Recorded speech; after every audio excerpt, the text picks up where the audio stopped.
வணக்கம் ஃப்ரெண்ட்ஸ். பாக்யலட்சுமி சீரியல்ல இன்னும் எபிசோட்ல என்ன நடக்குதுன்னு பார்க்கலாம் வாங்க. பாக்யா வீட்ல ஃபேமிலி மெம்பர்ஸ் எல்லாரும் உட்கார்ந்துருக்காங்க. மாப்பிள்ளை வீட்ல எல்லாரும் ரொம்ப நல்லபடியா நடந்துக்கிட்டாங்கல்ல அப்படின்னு ஈஸ்வரி கேட்க இனியா அப்படியே அமைதியா உட்கார்ந்துருக்காங்க. பாட்டி எல்லாரும் ரொம்ப ரொம்ப நல்லா நடந்துக்கிட்டாங்க அப்படின்னு அமிர்தா சொல்றாங்க. அவங்க 10 lakhs கூட முகூர்த்த புடவை எடுத்து கொடுக்க ரெடியா தான் இருந்தாங்க. இவ தான் இந்த சாரியே போதும்னு சொல்லிட்டா அப்படின்னு ஜெனில் சொல்ல ஆமாங்கிற மாதிரி அமிர்தாவும் தலையாட்டுறாங்க. பக்கத்துல உட்கார்ந்துருக்க இனியாவ கையால லேசா தட்டி சூப்பர் நைஸ் அப்படின்னு கோபி சொல்லிட்டு இருக்க. கோபி நம்ம வீட்ல எல்லாருக்கும் துணி எடுக்கணும்ல அப்படின்னு ஈஸ்வரி கேட்க கண்டிப்பா எடுத்துடலாமாங்கிறாரு அவரு. நமக்கு நேரம் வேற நிறைய இல்ல, மாப்பிள்ளைக்கு வேற நகை வாங்கணும் அப்படின்னு ஈஸ்வரி சொல்ல நீங்க டென்ஷனே ஆகாதீங்க, என்னென்ன பண்ணணும்னு ஒரு லிஸ்ட் மட்டும் போட்டு கொடுங்க, அது எல்லாத்தையும் நாங்க பண்ணிடுறோங்கிறாங்க செழியன். ஆமா பத்திரிக்கை எப்ப அடிச்சு வருது அப்படின்னு ஈஸ்வரி கேட்க நாளைக்கு வந்துரும் பாட்டிங்கிறாரு எழில். எல்லாருக்கும் நேர்ல கொண்டு போய் கொடுக்கணுங்கிற அவசியம் இல்ல, அதுக்கு நேரமும் இல்ல, பக்கத்துல இருக்கவங்களுக்கு கொண்டு போய் கொடுக்கலாம், ஊர்ல இருக்கவங்களுக்கெல்லாம் ஃபோன் பண்ணி சொல்லிடலாம் அப்படின்னு ஈஸ்வரி ஒரே பரபரப்பா சொல்லிட்டு இருக்க. கோபி அதை ரசிச்சு பார்த்துட்டு இருக்காரு. பாட்டி பதட்டம் ஆகாதீங்க, எல்லாத்தையும் நாம பாத்துக்கலாம் அப்படின்னு எழில் சொல்ல வீட்ல கல்யாணம் நடக்குது, எப்படி நான் பதட்டப்படாம இருக்க முடியும்? பாக்யா நீ ஏற்பாடு பண்ற ஆளுங்கெல்லாம் சமையல் வேலையெல்லாம் ஒழுங்கா பாத்துக்குவாங்கல்ல அப்படின்னு ஈஸ்வரி கேட்க பாத்துப்பாங்க அத்தை அப்படின்னு பாக்யா சொல்ல சொதப்பிட மாட்டாங்களே அப்படின்னு ஈஸ்வரி சந்தேகமா கேட்க ஊர்ல நடக்கிற கல்யாணத்துக்கெல்லாம் நல்ல சாப்பாடு சமைக்கிறோம், ஏன் பொண்ணு கல்யாணத்துக்கு நான் சொதப்ப விட்டுருவேனா, அதெல்லாம் சாப்பாடு ஃபர்ஸ்ட் கிளாஸா இருக்கும் அப்படின்னு பாக்யா சொல்ல திருப்தியா சிரிக்கிறாங்க ஈஸ்வரி. செடியா ஃப்ரீயா இருந்தா சொல்லு, நம்ம பேங்க் வரலும் போயிட்டு வந்துடலாம், கல்யாண செலவுக்கு பணம் வித்ட்ரா பண்ணணும் அப்படின்னு கோபி சொல்ல சரிப்பா போய் எடுத்துட்டு வந்துடலாங்கிறாரு செழியன். சரின்னு கோபி சொல்லிட்டு இருக்க. கோபி பணம் இருக்கா உங்ககிட்ட கோபி? இல்லன்னா சொல்லு, உங்க அப்பாவோட பென்ஷன் பணம் கொஞ்சம் பேங்க்ல இருக்கு, அதையும் நான் பேங்க்ல இருந்து எடுத்து கொடுத்துட்றேங்கிறாங்க ஈஸ்வரி. அதுல எல்லாம் கை வைக்கவே வேண்டாம், அது உங்க செலவுக்கு, என்கிட்ட நிறைய பணம் இருக்கு, போதுமான அளவுக்கு இருக்கு ஓகேங்கிறாரு கோபி. மாப்பிள்ளை வீட்ல எவ்வளவு நகை போடணும் எவ்வளவு ரொக்கம் கொடுக்கணும்னு எதுவுமே சொல்லவே இல்ல, நாமளும் எதுவும் கேட்காமலே விட்டுட்டோம் அப்படின்னு ஈஸ்வரி கேட்க யார் சொன்னாங்கம்மா நாம கேட்கலன்னு? நான் கேட்டேம்மா, ஒரு தடவை இல்ல 2 3 தடவை கேட்டாச்சு, என் ஃப்ரெண்டு மூலமா கூட நான் அவங்கள கேட்டுட்டு வர சொன்னேன், அவங்க பதில் உங்க பொண்ணுக்கு நீங்க என்ன செய்யணும்னு ஆசைப்பட்டீங்களோ அதை செஞ்சிருங்கன்றதுதான் அப்படின்னு கோபி சொல்ல அவங்க அப்படிதான்டா சொல்லுவாங்க, அதுக்காக நாமெல்லாம் அப்படியே விட்டுட முடியுமா என்ன? இனியா வாழ போறது பெரிய இடம், அங்க இனியாவை எதுவுமே சொல்ல முடியாத அளவுக்கு நம்ம எல்லாத்தையும் நல்லா பண்ணணும் அப்படின்னு ஈஸ்வரி சொல்ல கண்டிப்பா பண்ணலாமா அப்படின்னு கோபி சொல்லிட்டு இருக்க. இனியா இதுக்கும் எனக்கும் சம்பந்தம் இல்லைங்கிற மாதிரி எழுந்திருக்கிறாங்க. ஏய் எங்கடி போற, உன் கல்யாணத்தை பத்தி தானே பேசிக்கிட்டு இருக்கோம், உட்காருன்னு ஈஸ்வரி சொல்ல அவங்க தயங்கி நிக்க உட்காரு இனியான்னு கோபியை உட்கார வைக்கிறாரு. 2 பேருக்கு நடுப்புற மறுபடியும் உட்கார்ந்துக்கிறாங்க இனியா. இனியாவுக்கு சேர்த்து வச்சிருக்கிற நகையெல்லாம் பேங்க் லாக்கர்ல இருந்து எடுத்தாச்சு, அதோட என்னோட நகையும் கொஞ்சம் இருந்துச்சு, அதெல்லாம் கொடுத்துட்டு இனியாவுக்கு பிடிச்ச டிசைன்ல மாத்தியாச்சு, இனியா பேர்ல பேங்க்ல பணம் போட்டு வச்சிருந்தேன் அதையும் எடுத்துட்டேன், ஏன் சேவிங்ஸ்ல இருந்த பணத்தையும் எடுத்துட்டேன், சோ இனியாவோட கல்யாணத்தை ரொம்பவே ஜாம் ஜாம்னு பண்ணலாம் அப்படின்னு பாக்யா சொல்றாங்க. இவ்வளவு நாள் நான் சேர்த்து வச்ச பணம் எல்லாமே என் குழந்தைக்கு தான், மொத்தமா என் பொண்ணுக்கு தான். அம்மா மாப்பிள்ளை ஏதோ கார் வாங்கணும்னு பேசிட்டு இருந்ததை நான் கேட்டேன், நேரடியா என்கிட்ட கேட்கல, ஆனா அவங்க பேசுனது என் காதுல விழுந்துச்சு, அதனால கார் வாங்கி கொடுக்கலான்னு இருக்கேம்மா அப்படின்னு கோபி சொல்ல ரொம்ப சந்தோஷம்டா, இப்படிதான் அவங்க கேட்கறதுக்கு முன்னாடியே நாம செஞ்சிடணும், அப்பதான் நமக்கும் கௌரவம் இனியாவுக்கும் ஒரு மரியாதை அப்படிங்கிற ஈஸ்வரி. என்னடா அண்ணனுங்க 2 பேரும் வாயை மூடிட்டு சும்மா இருக்கீங்க, தங்கச்சிக்கு என்ன செய்ய போறீங்கன்னு ஈஸ்வரி கேட்க பாட்டி அதெல்லாம் நீங்க மூக்கு மேல விரல வைக்கிற மாதிரி நாங்க செய்வோம். என்னடா அப்படின்னு எழில் கிட்ட கேக்குறாரு செழியன். பாட்டி நான் அந்த எழில் இல்ல பாட்டி,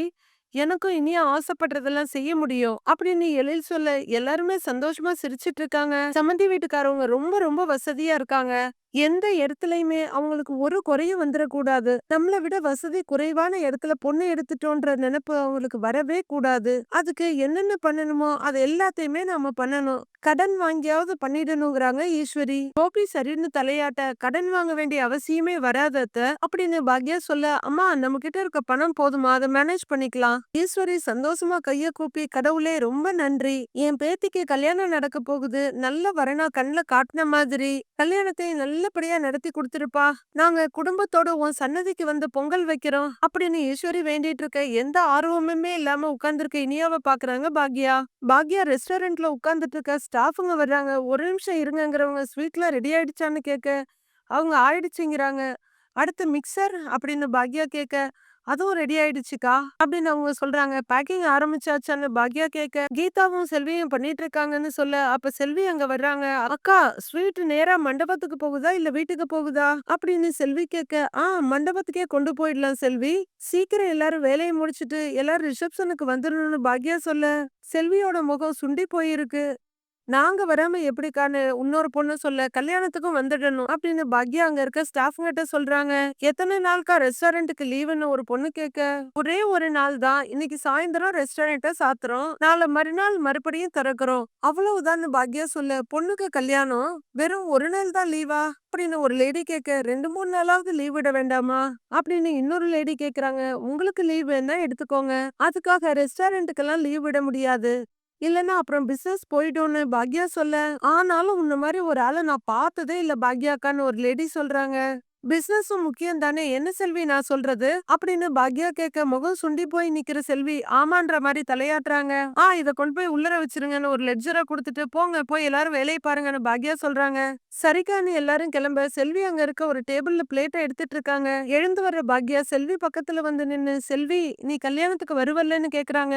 வருவல்லன்னு மறுபடியும் கேட்க, கண்டிப்பா வரணுமாக்கா அப்படின்னு செல்வி பதில் கேள்வி கேக்குறாங்க. ஏன் அப்படி சொல்றேன்னு பாக்யா கேட்க, உன் வீட்டு ஆளுங்களுக்கு தான் என்ன பார்த்தாலே பிடிக்காதேக்கா அப்படின்னு செல்வி சொல்ல, இனியா நீ தூக்கி வளர்த்த புள்ள, அவ கல்யாணத்துக்கு நீ வரமாட்டியா அப்படின்னு பாக்யா கேட்க, செல்வி அழுதுகிட்டு நின்னுக்கிறாங்க. பிள்ளைங்க என்னமோ நினைச்சாங்க, நான் என்னமோ நினைச்சேன், ஆனா விதி வேற என்னமோ நினைச்சிருக்கு. உனக்கும் நடந்தது எல்லாம் தெரியுமில்ல, என் பொண்ணு வாழ்க்கையை முடிவு பண்றது இந்த உரிமை எனக்கு மட்டும்தான் இருக்குன்னு நினைச்சேன், ஆனா என்ன தவிர எல்லாருமா சேர்ந்து அவ வாழ்க்கைய முடிவு பண்ணிட்டாங்க அப்படின்னு பாக்யா சொல்ல, புரியுதுக்கா அப்படின்னு செல்வி சொல்ல, இனியாவ நீ மனசால கூட எதுவும் சபிச்சிராத செல்வி அப்படின்னு பாக்யா சொல்ல, பதறி போற செல்வி, ஐயோ அக்கா, என்னக்கா நீ என் புள்ளைய அடிச்சு ஆஸ்பத்திரியில போட்டப்ப கூட இனியா பாப்பா மேல எனக்கு எந்த கோவமும் இல்ல, இனிமேலாக்கா நான் கோவப்பட போறேன், நான் வரலக்கா, எதுக்கு நல்ல காரியம் எடுக்கிற இடத்துல நான் வந்து நான் தேவையில்லாம பிரச்சனை அப்படின்னு செல்வி சொல்ல, அவங்க நினைக்கிற மாதிரி கல்யாணம் நடக்குதுல்ல, அப்புறம் என்ன, நீ வா செல்வி அப்படின்னு பாக்யா பேசிட்டு இருக்க, ஒருத்தர் வேகமா கதவை திறக்கிறாரு. பாக்யாவும் செல்வியும் திடுக்குன்னு அங்க பாக்க, சுதாகர் செம ஸ்டைலா அங்க நின்னுட்டு இருக்காரு. அவரு பின்னாடி 3 அல்லக்கைங்க நிக்கிறாங்க. அவரு அப்படியே எக்ஸாக்ட் வில்லன் ஆட்டம் ஒவ்வொரு ஸ்டெப்பா எடுத்து உள்ளர வச்சிட்டு இருக்காரு. பாக்யா அப்படியே பாத்துக்கிட்டு இருக்க, கழட்டிட்டு இருக்க கண்ணாடிய பக்கத்துல இருக்கவர்கிட்ட கொடுக்க, அவரு வாங்கிக்கிறாரு. பக்கத்துல வந்து, வணக்கம் சம்பந்தியம்மா அப்படின்னு சுதாகர் சொல்ல, அது வரலும் திகைச்சு போய் நின்ன பாக்யா வணக்கம் போட்டுட்டு, வாங்க உட்காருங்கன்னு ஒரு டேபிள காட்டுறாங்க. அமர்த்துல உட்கார்ற சுதாகர், நாளைக்கு கல்யாணம், இன்னைக்கு ரெஸ்டாரண்ட்டுக்கு லீவ் விட்டுருப்பீங்கன்னு நினைச்சேன் அப்படின்னு சொல்ல, ரெஸ்டாரண்ட்டுக்கெல்லாம் தொடர்ந்து லீவ் விட முடியாதுல்ல அப்படின்னு பாக்யா சொல்ல, ஆமா ஆமா, நல்ல மெயினான இடத்துல தான் ரெஸ்டாரண்ட் நடத்துறீங்க, சூப்பர் அப்படின்னு சுதாகர் சொல்ல, என்ன சாப்பிடுறீங்கன்னு கேக்குறாங்க பாக்யா. உங்க ரெஸ்டாரண்ட்ல என்ன ஸ்பெஷலோ அதை கொடுங்க அப்படின்னு சுதாகர் சொல்ல, சுமதி ஸ்வீட் எடுத்துட்டு வா அப்படின்னு பாக்யா சொல்ல, இதோ எடுத்துட்டு வரேன்காங்கிறாங்க அந்த லேடி. அங்க ஸ்வீட் கொண்டு வந்து வைக்க, ஒரு சொட்டை எடுத்து வாயில போடுற சுதாகர், வாவ் சூப்பரா இருக்கு அப்படின்னு சொல்ல, பாக்யா தேங்க்யூங்கிறாங்க. நீங்க ஏன் நின்னுட்டு இருக்கீங்க, உட்காருங்கன்னு சொல்ல, பரவாயில்லங்க சார் அப்படின்னு பாக்யா சொல்ல, பரவாயில்ல உட்காருங்கிறாரு சுதாகர். உங்ககிட்ட ஒரு முக்கியமான விஷயம் பேசணும், உட்காருங்கன்னு சுதாகர் சொல்ல, தலையாட்டிட்டு உட்கார்றாங்க பாக்யா.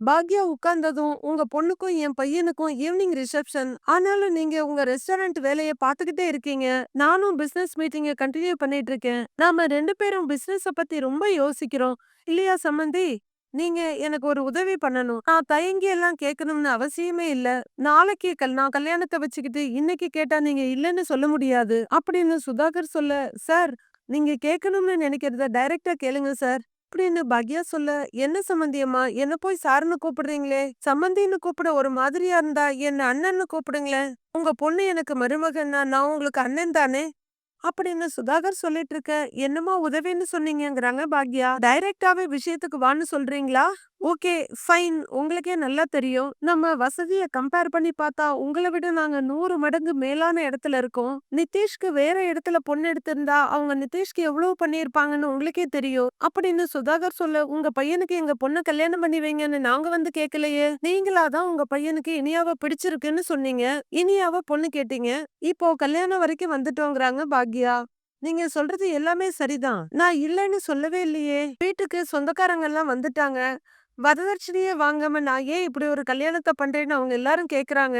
இப்ப என் ஒய்ஃபுக்குமே அப்படி ஒரு கேள்வி வந்துருச்சுங்கிறாரு சுதாகர். கல்யாணத்த பத்தி நாங்க யோசிக்கவே இல்ல.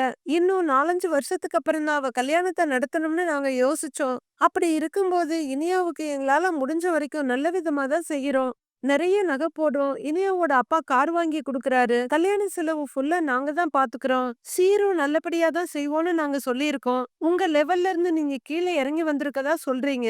ஆனா எங்க லெவல்ல இருந்து நாங்க ரொம்ப மேல போய் தான் எல்லாம் செஞ்சுட்டு இருக்கோம் சார். அப்படின்னு பாக்யலட்சுமி சொல்ல, நீங்க சொல்றதெல்லாம் சரிதான் சம்மந்தி அம்மா. ஆனாலும் பத்தலையே அப்படிங்கிறாரு சுதாகர். இதுக்கு மேலயும் நீங்க வேற ஏதாவது எதிர்பார்க்கறீங்களா? நான் இனியாவோட அப்பா, இனியாவோட அண்ணனுங்க எல்லாரும் சேர்ந்து எங்க மொத்த சேவிங்ஸையும் போட்டு தான் இந்த கல்யாணத்த நாங்க நடத்துறோம். இனியா எங்கேயுமே இன்ஃபீரியரா ஃபீல் பண்ணக்கூடாதுன்னு எங்களால முடிஞ்ச வரைக்கும் நாங்க செஞ்சுகிட்டு இருக்கோம். இதுக்கு மேலயும் எங்களால ஏதாவது கேட்டா குடுக்க முடியாது அப்படின்னு பாக்யலட்சுமி சொல்ல, நீங்க எதுக்கும் கவலைப்படாதீங்க சம்மந்தி அம்மா. உங்களால முடியாததெல்லாம் கேட்டு நான் உங்கள சங்கடப்படுத்திட மாட்டேன். தராசோட 2 பக்கம் நம்ம 2 குடும்பமும் இருக்கு. தராசு கொஞ்சம் மேட்ச் ஆகவே இல்ல. கொஞ்சம் கூட குறைய இருக்கு. நீங்க ஒரே ஒரு பொருள மட்டும் வச்சா அந்த தராசு மேட்ச் ஆயிடும். இன்னும் மேற்கொண்டு உங்கள குழப்ப நான் விரும்பல. நேரடியாவே கேக்குறேன். பேசாம இந்த ரெஸ்டாரண்ட்ட உங்க பொண்ணுக்கு குடுத்துருங்களேன். அப்படின்னு சுதாகர் வந்த வேலைய சொல்லி முடிக்க, பாக்யா பயங்கரமா அதிர்ச்சி ஆகுறாங்க. தூரத்துல நின்னு இதெல்லாம் பார்த்துக்கிட்டு கேட்டுட்டு இருக்க செல்வியும் சரியான அதிர்ச்சி ஆகுறாங்க. ஸ்லோ மோஷன்ல எழுந்து வர்ற பாக்யா அவர் பக்கத்துல வந்து நின்னு நீங்க என்ன கேட்டீங்கன்னு எனக்கு புரியல. அப்படின்னு சொல்ல ஒண்ணும் இல்ல சம்மந்தியம்மா. இந்த ரெஸ்டாரண்ட்ட நீங்க இனியாவுக்கு குடுத்துருங்கங்கறாரு அவரு. வரதட்சணைன்னு சொல்ல ஒரு மாதிரியா இருந்தா, இத கிஃப்ட்ன்னு சொல்லிக்கலாம். கிஃப்ட்டா குடுத்துருங்களேன்னு சொல்லி சுதாகர் சிரிக்க, முடியாதுங்க சார். அப்படின்னு பாக்யா சொல்ல, டென்ஷன் ஆகுற சுதாகர் மறைச்சுக்கிட்டு, என்ன சொல்றீங்க சம்மந்தியம்மா? அப்படின்னு கேட்க, என்னால முடியாதுங்க சார். அப்படின்னு பாக்யா மறுபடியும் சொல்ல, நல்லா யோசிச்சு தான் பேசுறீங்களா? அப்படின்னு சுதாகர் கேக்குறாரு. முதல்ல நீங்க என் ரெஸ்டாரண்ட்ட கேட்டீங்க. நான் முடியாதுன்னு சொன்னேன். அப்புறம் வீட்டுக்கு வந்து சம்மந்தம் பேசுனீங்க. இப்போ கல்யாணத்துக்கு முந்தின நாள் மறுபடியும் வந்து ரெஸ்டாரண்ட்ட கேக்குறீங்க. அப்ப இந்த ரெஸ்டாரண்ட் என்கிட்ட இருந்து வாங்குறதுக்கு தான் நீங்க கல்யாணத்த ஏற்பாடு பண்ணுனீங்களா? அப்படின்னு பாக்யா கேட்க சுதாகரும் டென்ஷனாயி எழுந்துடுறாரு. சம்மந்தியம்மா லிசன். ஒரு ரெஸ்டாரண்ட்டுக்காக என் பையனுக்கு கல்யாணம் பண்ற அளவுக்கு சில்லறத்தனமாலாம் நான் யோசிக்க மாட்டேன். பிசினஸ்க்காக என் பையனோட வாழ்க்கைய பறிகொடுக்கிற ஒரு கேவலமான ஆளா என்ன நீங்க நினைக்காதீங்க. நிஜமாவே இந்த ரெஸ்டாரண்ட் மேல நான் ஆசைப்பட்டேன். உங்ககிட்ட கேட்டேன். நீங்க குடுக்கல. பக்கத்துல இதே மாரி ஒரு இடம் இருந்தா அங்க நான் ரெஸ்டாரண்ட் ஆரம்பிச்சிருப்பேன். அதுவும் நடக்கல. அதனால தான் நான் வேற வழியே இல்லாம உங்ககிட்ட கேட்கிறேன் சம்மந்தியம்மா. இந்த ரெஸ்டாரண்ட்ட நீங்க இனியாவுக்கு கிஃப்ட்டா குடுத்துருங்க. அப்படின்னு சொல்லி மறுபடியும் அவர் சிரிக்க, இல்லங்க சார். முடியவே முடியாது. இது நான் கஷ்டப்பட்டு ஆரம்பிச்ச ரெஸ்டாரண்ட். இத நான் குடுக்கவே மாட்டேன்னு பாக்யா சொல்ல சுதாகர் முகத்துல இருந்த சிரிப்பு போயிடுது. உங்க பொண்ணுக்காக கூடவா? அப்படின்னு சுதாகர் கேட்க, யாருக்காகவும் நான் குடுக்க மாட்டேன். இந்த ரெஸ்டாரண்ட்ட நம்பி நெறைய பேர் இருக்காங்க. அவங்களுக்கெல்லாம் என்னால துரோகம் பண்ண முடியாது. நான் ரெஸ்டாரண்ட்ட குடுக்க மாட்டேன். அப்படின்னு பாக்யா சொல்ல தடைய சொரிஞ்சுட்டு, அதனால என்ன நடந்தாலும் உங்களுக்கு பரவாயில்லையா? அப்படின்னு இன்டைரக்டா சுதாகர் மிரட்ட, கல்யாணத்த நிறுத்த போறேன்னு சொல்ல போறீங்களா? கல்யாணமே நின்னாலும் பரவாயில்ல. நான் என்னோட ரெஸ்டாரண்ட்ட தர மாட்டேன். அப்படின்னு பாக்யா சொல்ல சுதாகர் உடனே முகத்த மாத்திக்கிட்டு, எதுக்கு இவ்ளோ டென்ஷன் ஆகுறீங்க? நான் சொல்றத கொஞ்சம் கவனமா கேளுங்க. இந்த ரெஸ்டாரண்ட்ட என் பேருக்கு எழுதி கேட்கல. அப்படியே என்கிட்ட குடுத்துருங்கன்னும் கேட்கல. என்னோட எஸ்எஸ்எல்சி குரூப் ஆஃப் ரெஸ்டாரண்ட் சென்னையில 50க்கு மேல இருக்கு. நீங்க அத பத்தியெல்லாம் விசாரிச்சிருப்பீங்க. அந்த செயின்ல நீங்க உங்க ஈஸ்வரி ரெஸ்டாரண்ட்டையும் சேர்த்துருங்க. இந்த ரெஸ்டாரண்டோட பேரு எஸ்எல்சி ரெஸ்டாரண்ட்னு மட்டும் தான் மாறும். ஜஸ்ட் பேரு மட்டும் தான் மாறும். வேற எதுவுமே மாறப் போறதில்ல. மேனேஜ்மெண்ட்ல இருந்து எல்லாமே உங்க கையில தான் இருக்கும். நீங்க தான் இதோட ப்ரொப்ரைட்டரா இருப்பீங்க. மெனுல சின்ன சின்ன சேஞ்சஸ் வரலாம். எங்க ரெஸ்டாரண்டோட சிக்னேச்சர் ரெசிபீஸ் நாங்க மெனுல ஆட் பண்ணுவோம். தட்ஸ் இட் அவ்வளவுதான். வேற எந்த சேஞ்சஸும் நடக்க போறது கிடையாது. வரவு செலவு கணக்கு பார்க்க போறது எல்லாமே நீங்க தான். ஓனர்ஷிப்ப கையில வச்சுக்க போறதும் நீங்க தான். இப்ப நீங்க என்ன சொல்றீங்கன்னு சுதாகர் கேக்குறாரு. நீங்க சொல்ற எதையுமே என்னால ஏத்துக்க முடியாது. என்னால என் ரெஸ்டாரண்ட்ட குடுக்கறத பத்தி யோசிக்க கூட முடியாது. அப்படின்னு பாக்யா முடிவா சொல்லிட டென்ஷன் ஆகுற சுதாகர் மறுபடியும் வந்து உட்கார்றாரு. நாளைக்கு கல்யாணத்த வச்சுக்கிட்டு இன்னைக்கு நீங்க இப்படி பேசுறது எனக்கு ஆச்சரியமா இருக்கு. அப்படின்னு சுதாகர் சொல்ல, நாளைக்கு கல்யாணத்த வச்சுக்கிட்டு நீங்க இன்னைக்கு இப்படி பேசுறது எனக்கு பயமா இருக்குங்க சார். என் பொண்ணு வாழ்க்கைய நெனச்சா எனக்கு கவலையா இருக்கு. அப்படின்னு பாக்யா சொல்ல, என் பையனுக்கு உங்க பொண்ணு புடிச்சிருந்தது. அதனால தான் நான் இந்த கல்யாண ஏற்பாட்ட பண்ணினேன். என் பையனும் உங்க பொண்ணும் சேர்ந்து வாழணும்னு தான் நான் இன்னமும் ஆசைப்படுறேன். இப்ப கூட நம்ம பிசினஸ் டீலிங்கால அவங்க லைஃப்ல எந்த பிரச்சனையும் வரக்கூடாதுன்னு நான் நெனைக்கிறேன். ஆனா நீங்க உங்க பொண்ணு வாழ்க்கைய பத்தி பெருசா யோசிக்கிற மாரி தெரியலையே! அப்படின்னு சுதாகர் சொல்ல, இங்க பாருங்க சார். அப்படின்னு பாக்யா ஏதோ சொல்ல வர நிறுத்துங்கன்ற மாரி கைய காட்டுற சுதாகர், உங்க பிசினஸ்லயோ, உங்க ரெஸ்டாரண்ட்ல வேற எந்த விஷயத்திலயோ நான் தலையிட மாட்டேன். நீங்களே ரெஸ்டாரண்ட்ட நடத்துங்க. ஃபினான்ஸ்ல இருந்து எல்லாத்தையும் உங்க கண்ட்ரோல்ல வச்சுக்கோங்க. இந்த ரெஸ்டாரண்டோட பேர மாத்துறதுக்கும், இத எஸ்எல்சி குரூப் ஆஃப் ரெஸ்டாரண்ட்ஸுக்கு கீழ கொண்டு வர்றதுக்கும் நீங்க ஒத்துக்கிட்டு தான் ஆகணும். ரிசப்ஷனுக்கு நெறைய நேரம்லாம் இல்ல. இருக்கிற நேரத்துல நல்லா யோசிச்சு ரிசப்ஷன் தொடங்கறதுக்குள்ள உங்க முடிவ சொல்லுங்க. நீங்க இந்த முடிவ தான் எடுக்கணும்னு நான் ஃபோர்ஸ் பண்ண மாட்டேன். அதே நேரம் பொண்ண பெத்த அம்மாவா நல்ல முடிவா தான் எடுப்பீங்கன்னு நான் நம்புறேன். அப்படிங்கிற சுதாகர் எழுந்து கைய நீட்ட அவர் கையில கண்ணாடிய வைக்கிறாரு ஒரு அல்லக்கை. கண்ணாடிய போட்டுட்டு வரேன் சம்மந்தி அப்படின்னு சுதாகர் திரும்ப அவங்க அல்லக்கைங்க 2 பக்கமும் வழிவிட்டு நிக்கிறாங்க. பாக்யா அதிர்ச்சி யோசனையுமா நிக்க அவரு ஸ்டைலா வெளிய நடந்து போய்க்கிட்டே இருக்காரு. மீதி என்ன நடக்குதுன்னு நாளைக்கு பார்க்கலாம் ஃப்ரெண்ட்ஸ்.